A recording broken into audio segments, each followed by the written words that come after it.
reunimos aquí, por favor.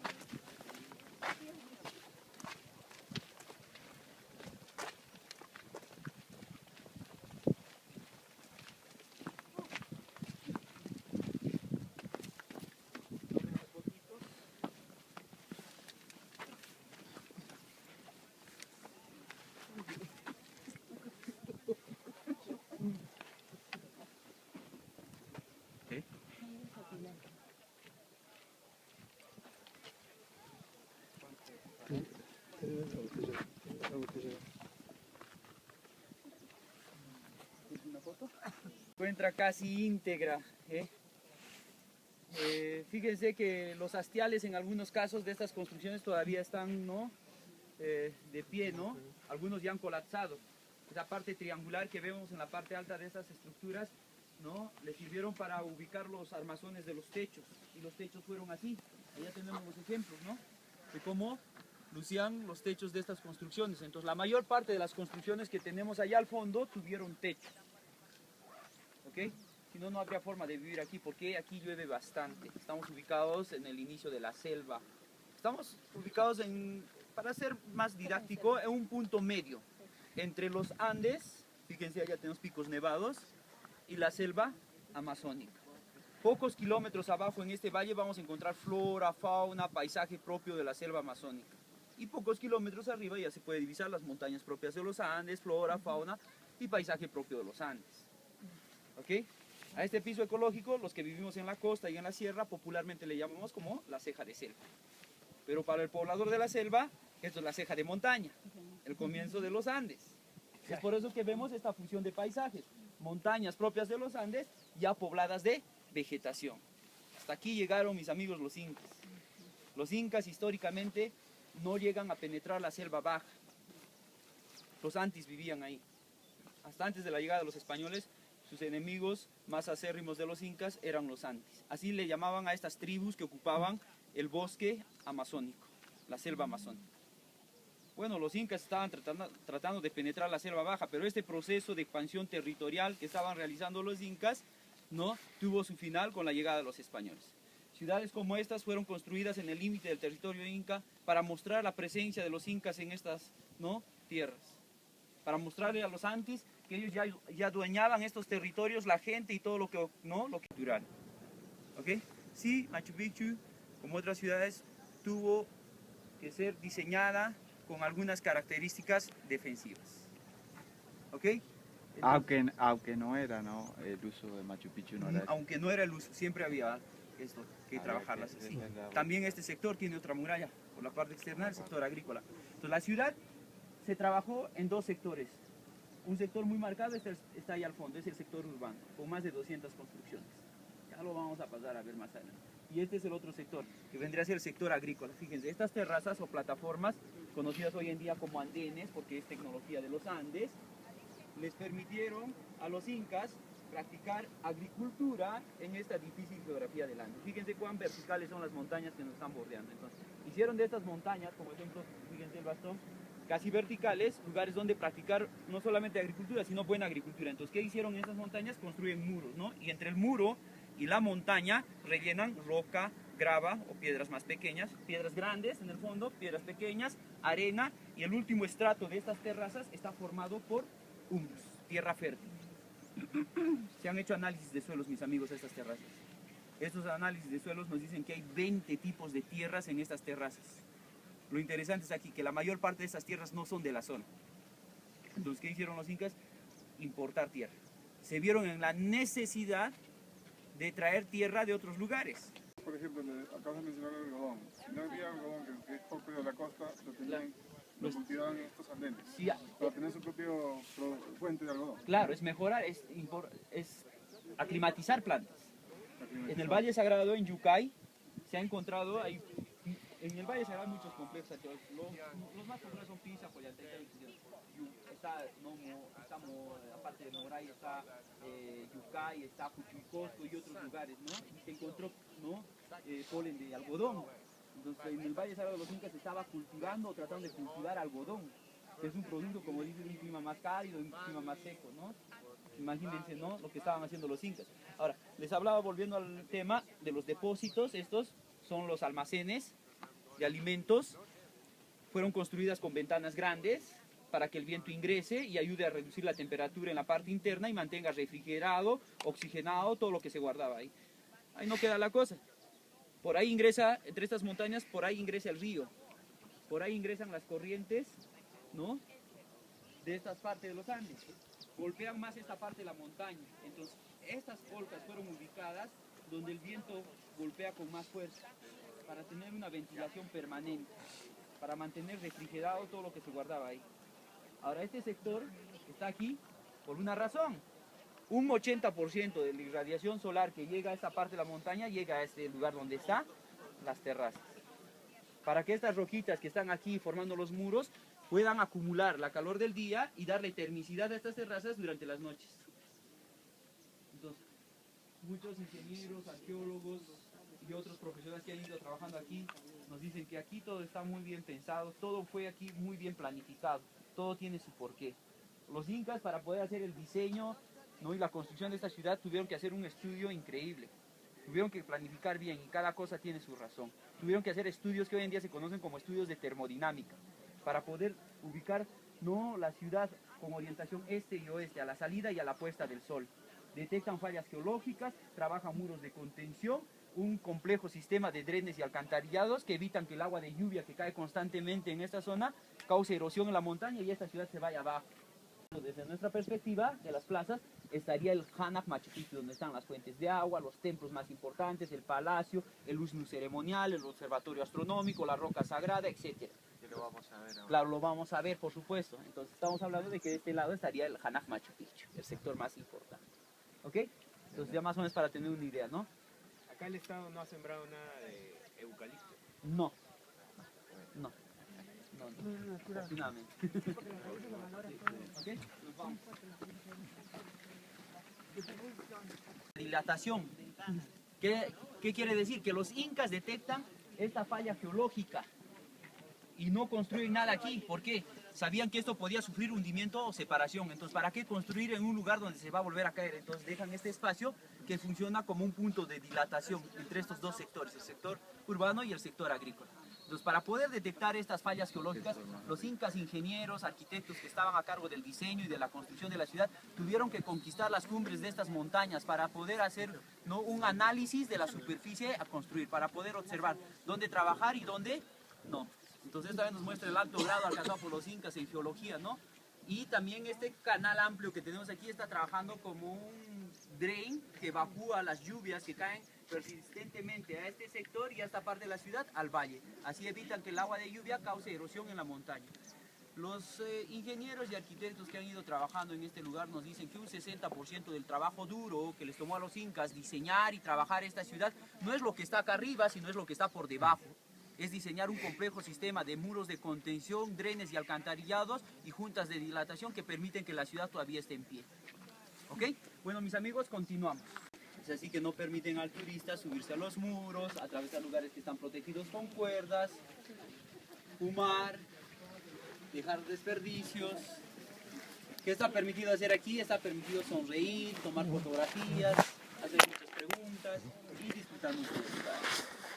Bueno, hemos visto que las fuentes de agua son 16 en todo de esta montaña llamada Machu Picchu. ¿Okay? Estos señores encuentran ahí arriba dos afloramientos de agua, dos manantiales, y desde ahí, a través de un complejo sistema hidráulico de canales abiertos y cerrados, ¿no?, o acueductos, transportan el agua a la ciudad, y así pudieron traer agua fresca, bebible, ¿no?, que discurría a lo largo del año a la ciudad. Son las 16 fuentes que están aquí, que cumplieron aparte de ser fuentes de uso doméstico, cumplieron papeles religiosos. Los incas no realizaban algunos rituales en honor a este elemento de la naturaleza, al agua. Los incas rendían culto a los elementos de la naturaleza, a la tierra, al fuego, agua, viento, ¿no? Se realizaban también baños de purificación en estas fuentes, ¿no? Momentos previos a la ceremonia, los líderes, los que estaban encargados de realizar los rituales, sacerdotes, se realizaban baños de purificación. Era agua fresca, bebible, que llegaba a Machu Picchu, era dirigido para estos líderes, ¿no? Para el líder religioso, que habitaba cerca al templo más importante, que fue el Templo al Sol, ese es el Templo al Sol, y al palacio del Inca Libre, que estaría acá, ¿no? No fue el palacio de un Inca rey, porque los palacios de nuestros Inca reyes estuvieron en Cusco, eso dice la historia. Pero si uno de estos gobernantes importantes visitó Machu Picchu, debió utilizar una de las habitaciones que están aquí adentro, que fueron trabajadas con este no trabajo de fina cantería. Como se puede apreciar también allá, ¿no? El trabajo, ¿no?, de mampostería es bien fino, fíjense, no utilizan ningún tipo de mortero de barro, pegamento alguno para unir las rocas.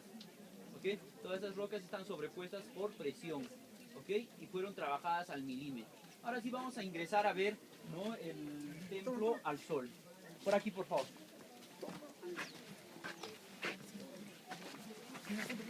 Este lado, por favor. ¿Vamos de este lado?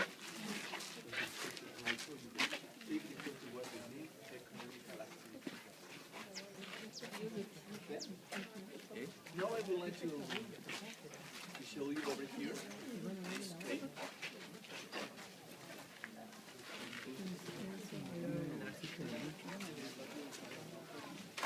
Okay. Ok, damas y caballeros, aquí tenemos una de las construcciones más bellas de Machu Picchu. En un tiempo fue llamado el Torreón, es que se asemeja mucho a estas torres, ¿no?, trabajadas allá en Europa. Los estudios realizados por arqueólogos y astrónomos, estamos hablando de estudios de arqueoastronomía, definen la función de muchos recintos. Entre estos se define la función de este, ¿no? Hoy en día se sabe que este fue el Templo al Sol.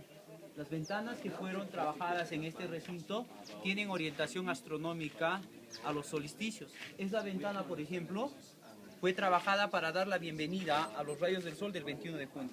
Justo ayer estuvimos, ¿no?, en el solsticio de invierno, al día más corto y frígido del año con relación a nuestro hemisferio.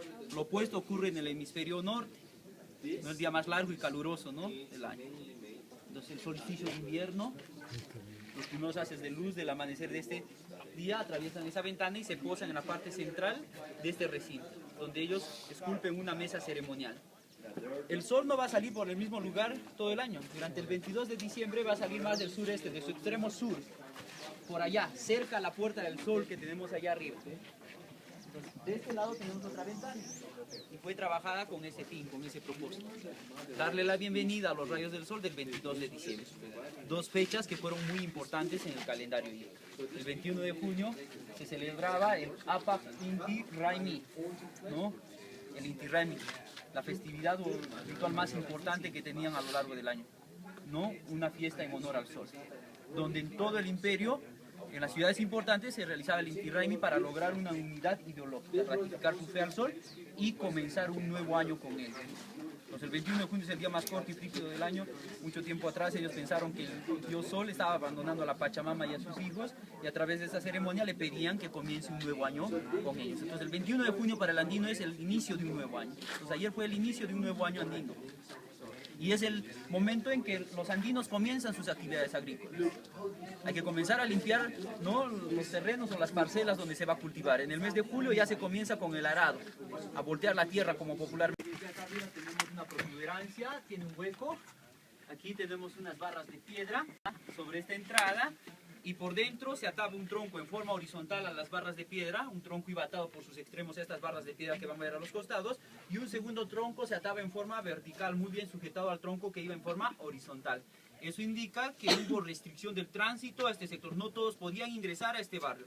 Esa entrada que no utilizamos para ingresar a este sector no existía, ahí había un muro, ha colapsado y se ha abierto un circuito por ese lado, pero el acceso original a este sector no fue restringido. Ahora, las casas que tenemos aquí adentro debieron ser casas de gente que cumplió papeles importantes, ¿no?, en Machu Picchu. Fueron gente, ¿no?, de mucho poder.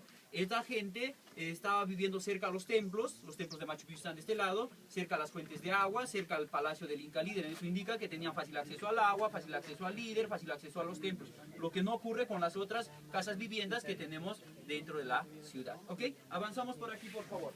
Y trabajadas con las rocas que encuentran aquí. Las rocas tuvieron que ser cortadas, labradas y ensambladas. Así se trabajó la ciudad. Entonces vamos a hablar de que la cantera en sí fue toda esta superficie donde está la ciudad. Esto nos ayuda a figurarnos las condiciones de toda esta montaña. ¿Hubo excedente de material? Sí. Fíjense allá al fondo. Este es un patrón que se va a repetir en toda la ciudad. Ustedes van a ver en medio de las construcciones rocas gigantes, ¿no? ¿Qué hicieron con el excedente? Lo aprovecharon. En este caso, utilizan esta roca como la basamenta de estas estructuras que están acá arriba. Y para que esta roca no ruede, fíjense, al pie, a este lado, se trabajó una cuña o un apoyo, ¿no? Y tomando ventaja de una de sus caras, ¿no? Planas diagonales, se trabajó una cripta, una tumba en este caso, ¿no? Los Bingham se encuentra acá 176 cuerpos entre momias y esqueletos. ¿Y dónde? ¿Hay un cementerio específico? Esto no es el cementerio. La ciudad en general es el cementerio. Se encontraron en distintas partes de la ciudad. Los incas tenían esa costumbre de convivir con sus difuntos. Es más, durante épocas festivas la sacaban, como hoy en día, ¿no? No sé, los que estuvieron en Cusco vieron la procesión de santos y vírgenes, ¿no?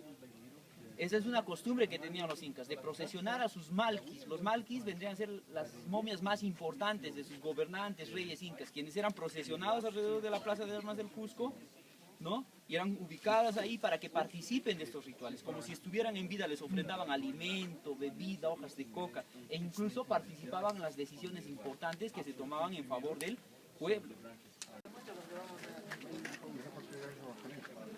No, Aguascalientes está hacia el fondo. Ya hacia el río es el mismo que está por este lado. El río está abrazando toda esta montaña donde está Machu Picchu, da la vuelta. La ubicación de Machu Picchu, mis amigos, por acá por favor. ¿Cómo se llama ese nevado? Eso es parte del Pumasillo. Pumantilla. El Pumasillo. Pumacilla. ¿Okay? Desde la cadena montañosa de Vilcabamba, la última capital de los incas, está más al noroeste, en esa dirección. ¿Okay? Cerca de esa cadena montañosa, ahí se refugiaron los incas. Ahora, esta cadena montañosa que tenemos por este lado es del Vilcanot. Es parte de la planta hidroeléctrica. ¿Okay? Ahí está la represa, está a unos kilómetros antes de llegar a Machu Picchu. Desde ahí, a través de un túnel de 4 kilómetros, transporta el agua a través de esas cañerías y abajo están las turbinas o los generadores. Okay, bueno, ese es el río Urubamba. Ustedes revisan el libro de geografía, lo van a encontrar así, ese es el nombre. Pero si ustedes le preguntan a un poblador de esta zona cómo se llama el río, su respuesta va a ser Vilcanota o Huilcamayo. Este es el río sagrado, Huilca es sagrado, Mayo río, el Huilcamayo o el Huilcanut, el río sagrado. Y todos los pueblos que se establecieron cerca de sus márgenes son parte del Valle Sagrado de los Incas, incluyendo Machu Picchu. Ahora, este río es el mismo río que ustedes vieron en Aguascalientes, que está ahí al fondo. Está abrazando la montaña donde está la ciudad. La ubicación de Machu Picchu en la visión andina corresponde a una ubicación mágico-religiosa en la religión andina, en el pensamiento andino. Estamos ubicados, créanme o no, en el centro espiritual de esta parte de los Andes, donde los incas se sentían conectados con sus dioses como el Vulcamayu, la Pachamama, los Apus, que vendrían a ser las montañas, cerca a sus deidades mayores como el sol, la luna, las estrellas o las chascas, la quilla y el Inti, ¿no? Entonces, un factor importante para que los incas se establezcan aquí fue la religión. ¿Okay? Ellos tenían una religión muy fuerte, ¿no? El Hanak Pacha, el mundo de arriba. El Kai Pacha vendría a ser nuestro mundo físico y el Upu Pacha, el mundo de los muertos, representados por 3 animales que ellos consideraban sagrados: el cóndor, el puma y la serpiente. El cóndor, el mensajero de los dioses; el puma representa la energía, la fuerza del ser vivo, y la serpiente, o el amaru como le llamaban ellos en la religión andina, representa sabiduría, conocimiento de la gente que forjó este territorio, ¿no? De estos, no el mundo de los muertos. En épocas festivas se exhibían los tótems de esos animales sagrados en estas ventanas, ¿no? Bueno, el templo principal para ofrendarle al Apu Machu Picchu. Fue gracias a esta montaña que los incas también se establecen aquí. El agua que utilizaron para su consumo viene de esa montaña.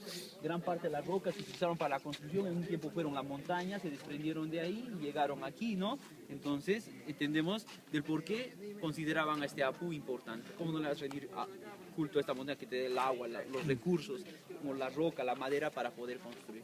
Y ahí entendemos un poquito del por qué este templo está alineado con la montaña que tenemos allá arriba. Y en la parte central una mesa ceremonial para realizar algún tipo de sacrificio. Una llama, los incas sacrificaban los y también los ofrendaban a los dioses. Cerca de estos centros ceremoniales, eso nos dice el contexto arqueológico, se han encontrado muchos restos óseos de camélidos sudamericanos y huesos de los puerquillos de indias o cuis, ¿no? Como se llamamos nosotros. ¿Okay? Bueno, y esta construcción que tenemos aquí debió de la casa de los sacerdotes que estarían a cargo de este centro ceremonial. pregunta para todos. Si alguien aquí no quiere ascender al Intihuatana por X razones, si tienen miedo a las alturas, sufren algo de vértigo, no es un lugar recomendable para las personas que tengan vértigo. Si alguien desea evitar este sector, por donde ingresamos, salen y a la izquierda, todo a la izquierda, por detrás de este templo hay un camino, un atajo que les va a conducir al otro lado de esa estructura.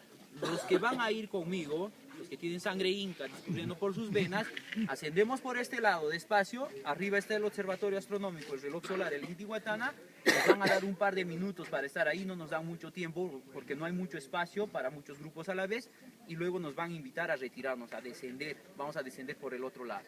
Entonces los que van a tomar este atajo nos van a ubicar de luz, vendría a ser una especie de podio gigantesco que los incas trabajan, ¿no?, cerca a sus plazas para albergar a las máximas autoridades. Grandes de lugares como este, mis amigos, de donde los líderes, ¿no?, dirigían las ceremonias y presenciaban esas ceremonias, ¿no? Las ceremonias, como el Uraini, por ejemplo, se realizaba primero en el Templo del Sol, donde un grupo muy selecto de personas ingresaba. No todos podían entrar al Templo del Sol. Ustedes lo vieron, es una estructura bien pequeña, no es como la Catedral del Cusco, que fue diseñada para albergar más de 400 almas. Tenían dos tipos de ceremonia. Claro, uno los que daban inicio, que vendrían a ser los líderes, y las ceremonias populares se realizaban aquí, donde ya los líderes participaban de estas, ¿no? Entonces ya era el pueblo quien se encargaba de amenizar estas ceremonias, danzando, cantando, etcétera, ¿no? Y esto vendría a ser una especie de podio gigantesco para los líderes, para que ellos puedan dirigirse a sus súbditos. Para lo cual, las plazas tuvieron que ser diseñadas con algunas características acústicas para poder amplificar la voz de las personas que daban un mensaje desde un punto elevado como este. Ahora, coronando esta estructura que tiene una forma piramidal, está el Intihuatana, es ese monolito que está ahí al fondo, ¿ok? Vamos a verlo en unos minutos, ahí está. Ese es el Intihuatana, conocido como el reloj solar, pero no fue un reloj que los incas emplearon para medir el tiempo en segundos, minutos u horas, sino fue un reloj que ellos emplearon para medir el tiempo en estaciones, ¿no? Nos marca con precisión los solsticios de invierno, verano, y el punto medio entre los solsticios de invierno y verano vendrían a ser los equinoccios de otoño y primavera. Así nos da el tiempo en estaciones. El invierno, verano, otoño y primavera. ¿Para qué? Para que ellos puedan organizar sus diversas actividades en cada una de estas estaciones. No hay que tocar la roca, por favor. No hay que tocar la roca. No toquen la roca, ¿no? La de rojo, la de rojo. Esa de rojo, ¿no? La de azul tampoco. Así hemos hecho, ¿no? Así.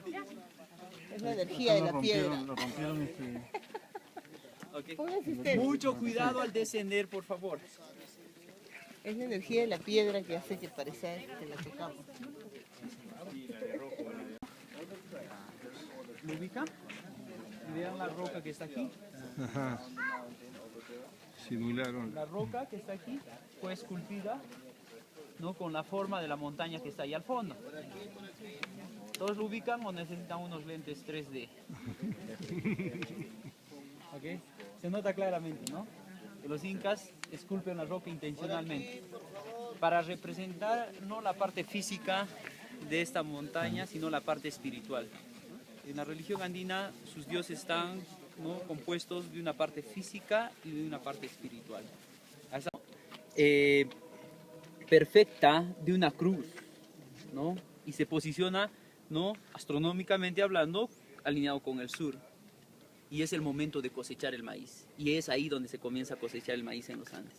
Es interesante, ¿no? Entonces son centros de observación astronómica. Entonces el templo, las estrellas estarían sobre las cimas de estas montañas. Y el templo a la luna también está ahí arriba. ¿Ok? Bueno, fueron grandes astrónomos, ¿no?, los incas. Y bueno, no tenían vértigo ni temor a las alturas, ¿no? Ahí está la prueba de eso. Las terrazas que están ahí arriba no fueron para el cultivo, sino para la contención. Son terrazas que trabajan para, ¿no?, soportar la carga que le aumentan, ¿no?, ahí arriba, ¿no? Igual aquí en la ciudad, ¿no?, todo el área urbana está bordeado por terrazas y estas terrazas tienen una inclinación que varía entre 1 a 5 grados hacia adentro. Entonces estas terrazas están empujando este lado de la ciudad y las otras que están por el otro lado tienen la inclinación hacia este lado. Así de esta forma están prensando toda esa superficie donde se construyó la ciudad. Y el relleno más roca que tierra. Afuera, así donde está el sector agrícola, esas terrazas, el relleno es más tierra que roca, ¿no?, distintos, porque esos eran para la agricultura, para depositar alimentos, sino también herramientas, ¿no?, armas. También hay muchas casas viviendas, casas de hasta 2 niveles, los incas construyen hasta 5 pisos, eso también nos indica que la ingeniería inca estaba evolucionando, ya estaban construyendo edificios y sin utilizar columnas o pilares, simplemente dándole inclinación a sus muros. Fíjense que cada muro tiene una ligera inclinación. En Cusco las inclinaciones son más marcadas, llegan hasta los 13 grados. Para los que tuvieron la oportunidad de visitar el Coricancha e ingresaron dentro del Coricancha, parece que el muro se les va a caer encima, ¿no? Tiene una inclinación hasta 13 grados. Estas inclinaciones hacían que la estructura no tenga una posición estable, porque cada muro va a sostener al otro muro, como una pirámide trunca, ¿no? Como un trapezoide. Después, ¿qué se hacía, no? Antes de levantar los muros se colocaban cantos rodados por debajo, esferas de piedra. Si un movimiento telúrico ocurría, no tenía una construcción estática, sino estos cantos rodados, esferas de rocas, funcionaban como ruedas, absorbiendo las vibraciones o las ondas telúricas. Así, de esta forma, no tenía una construcción estática, sino una construcción dinámica, sismo resistente, ¿no? Y esa fue la ingeniería que aplican los incas para levantar templos, palacios, casas, viviendas. Bueno, eso de saber que escapa de Dios solamente del servicio de guía. ¿Qué tal salió la policía acá? No sabría decir, nunca he tenido ese tipo de inconvenientes, como yo no trabajo directamente con ellos. Ok, bueno, aquí tenemos una casa. Es una casa de 2 pisos. En el primer piso se puede ver las entradas. No hay ese sistema de cerrojos que vimos, ¿no? En el acceso al recinto del sol o a este espacio sagrado donde está el templo al sol. ¿Tenía puertas? Sí, pero no tenía un sistema para asegurar las puertas porque no había necesidad de hacerlo, ¿no? Cuando los españoles pasean por las calles incas, con asombro describen que no encontraron ladrones, vagabundos o mendigos. Todos tenían una función. Tanto ancianos como niños estaban trabajando en ese entonces. Es algo que no les causó impresión a los españoles, ¿no? Y es que si bien se colocaba una puerta a presión, no era con un fin de seguridad, sino con un fin de darle termicidad, ¿no? Privacidad a la gente que vivía dentro, pero no con un fin de seguridad. Las puertas eran colocadas a presión, se trabajaban puertas hechas a base de cañas de bambú, tenemos bastante bambú en la zona, y también se utilizaban una especie de cortinas hechas a base de cuero, de la llama o de la alpaca, ¿no? Bueno, dentro la habitación funcionaba como dormitorio, sala, comedor y cocina, no había muros para separar los ambientes. A un costado, por ejemplo, estaban las camas, ¿no? Se recostaban sobre las pieles de la alpaca. El cuero de la alpaca es así de grueso, pero con la lana es así de grueso. 2 de estas pieles y ya tienes un lugar bien confortable donde recostar el cuerpo. Más las mantas hechas a base de la lana de estos animales, un lugar bien, ¿no? Caliente para dormir, ¿no? Al centro se colocaba una alfombra y el centro era utilizado como sala comedor, lo vamos a decir así. No había mesita de centro, el sillón, ni nada por el estilo, ni mesita del café, etcétera, ¿no? Se colocaban los utensilios sobre la alfombra y se sentaban en el piso y es ahí donde compartían las vivencias del día. Eso era cuando volvían de su trabajo. Entonces ellos salían muy temprano. Al alba ya tenían que comenzar a trabajar y al ocaso volvían a sus casas. Entonces durante el día permanecían fuera. Solamente la habitación era utilizada durante la noche. ¿Ok? Si usted uso doméstico. Entonces es como un laberinto gigantesco. Así que tengan mucho cuidado cuando estén explorando este sector. Hay unas callecitas que les pueden dirigir al río. Y si no quieren regresar nadando al Cusco, por favor, tengan cuidado al transitar por este sector. ¿Ok? Avanzamos nuestro último punto. A ver, más adelante nos ubicamos en una plataforma y luego libres, como los cóndores, para que puedan pasear donde ustedes quieran.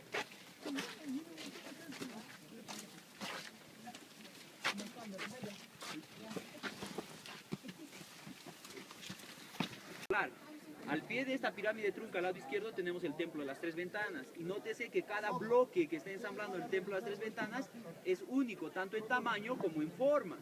Entonces, cada bloque que está ensamblando ese templo es una obra de arte, ¿no? Tiene influencia tiahuanaquense, eso quiere decir que personas venidas del sur del territorio inca, que habitaron a orillas del lago Titicaca, entre Perú y Bolivia, participaron de la construcción de este recinto. No solamente por el estilo de mampostería, sino también por la evidencia arqueológica. Se encontró debajo de sus basamentas cerámica de origen tiahuanaquense. Entonces, los que construyeron Machu Picchu vinieron de distintas partes del territorio, trabajaron este lugar para otro grupo de personas. Entonces, los que construyeron esta ciudad no la habitaron. ¿Okay? Recuerden que la paga de impuestos en la época inca era con trabajo. A este tipo de paga de impuestos le llamaban mitas. Yo como inca tenía el deber de participar de una mita o de una paga de impuestos cada 3 años.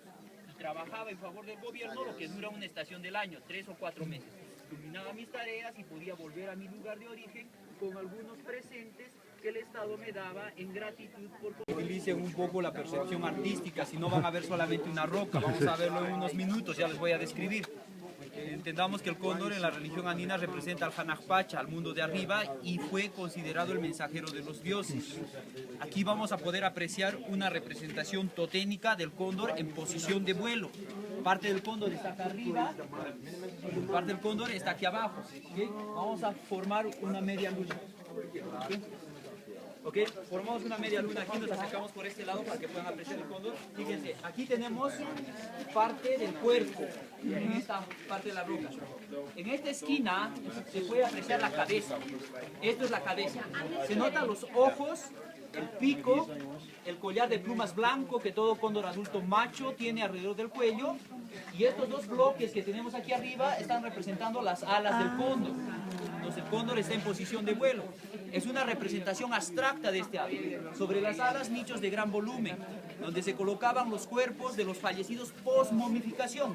La momificación duraba entre 30 a 40 días, donde se colocaban los cuerpos después de esto. ¿Para qué? Para que el cóndor simbólicamente los pueda transportar de este mundo físico al mundo espiritual. Entonces entendemos que aquí se realizaban ceremonias netamente de orden funerario, donde en estas ceremonias se sacrificaban en las espaldas del cóndor animales como el cuy, la llama. La sangre de estos animales colectadas en recipientes mezclada con chicha, agua, hojas de coca, se daban de beber al cóndor a través de un agujero que está enfrente del pico, y así se le alimentaba simbólicamente a este ave, para su largo vuelo al Hanajpacha o al mundo de arriba. Tomamos las fotitos y dejamos el espacio para los grupos que están detrás de la ciudad de Machu Picchu. Antes de dejarlos en su tiempo libre, déjenme compartirles algo de información acerca de las posibles teorías de la función de Machu Picchu. Se han escrito más de 1000 libros hasta la fecha, muchos de ellos conteniendo distintos tipos de información o hipótesis acerca de la función de Machu Picchu.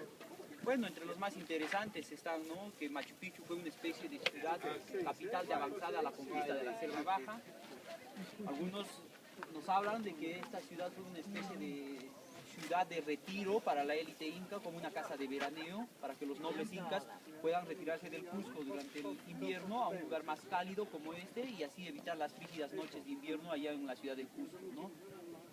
Si funcionó como esto, pudo albergar al Zapa Inca, que era el rey, el equivalente al rey o al emperador, y a su corte, a su panaca, ¿no? Recuerden que la panaca era el entorno familiar. Pachacute, el noveno inca rey, se estima que tuvo un promedio de 100 hijos, una sola esposa, y muchas concubinas, o esposas secundarias, como hoy en día les llaman, ¿no? Una catedral y muchas iglesitas, ¿no?